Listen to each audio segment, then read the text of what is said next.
नाज़िन सिंध क़ाबीना तकड़ी रिटायरमेंट ते पाबंदी लागू करे छड़ी है। रिटायरमेंट लाइ 25 साल सर्विस ऐं 55 साल उम्र लाज़मी हूंदी। पेंशन स्कीम नवन भर्ती थींदड़ मुलाज़मन ते लागू थींदी। काबीना तरफां सिंध सीट कारपोरेशन के पब्लिक प्राइवेट पार्टनरशिप तहत हलाइण जो फ़ैसिलो कयो वियो आहे। वॾे वज़ीर सैयद मुराद अली शाह जी सदारत हेठि इजलास थियो, जंहिंमें सूबाई वज़ीरनि, सलाहकारनि, चीफ सेक्रेटरी ऐं लाॻापियल ऑफिसरनि शिरकत कई।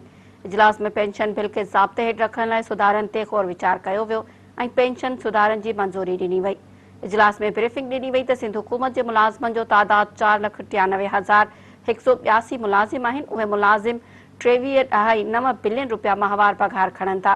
वॾे वज़ीर मुराद अली शाह चयो त सिंध हुकूमत जो माहवार पेंशन बिल 13.3 बिलियन रुपया आहे। असांखे उन में सुधार आणणा आहिनि त जीअं पेंशन बिल खे घटि करे सघिजे। जेकॾहिं मौजूदा तरीक़ेकार रहियो त 10 सालनि खां पोइ पेंशन बिल पघार बिल खां वधी वेंदो।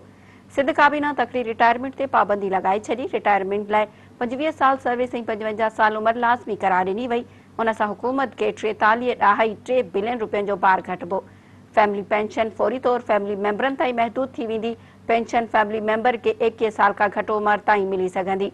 इन सुधारे सां 112.179 बिलियन रुपयनि जो भार घटि थींदो। वॾे वज़ीर मुराद अली शाह चयो आहे त सुधारनि वारी पेंशन स्कीम जी मंज़ूरी हाणे थींदड़ नई भर्ती ते लागू थींदी। सिंध काबीना जे इजलास में सिंध सीट कारपोरेशन के पब्लिक प्राइवेट पार्टनरशिप तहत हलाइण जो बि फ़ैसिलो कयो वियो। वॾे वज़ीर कारपोरेशन में माली बहिरान ऐं बद इंतज़ामी जी जांच करण जी हिदायत कई।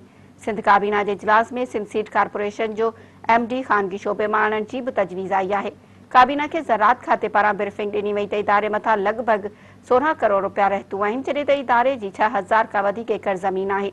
पब्लिक प्राइवेट पार्टनरशिप तहत तहक़ीक़ करे नवां ॿिज तयार करे सघजनि था।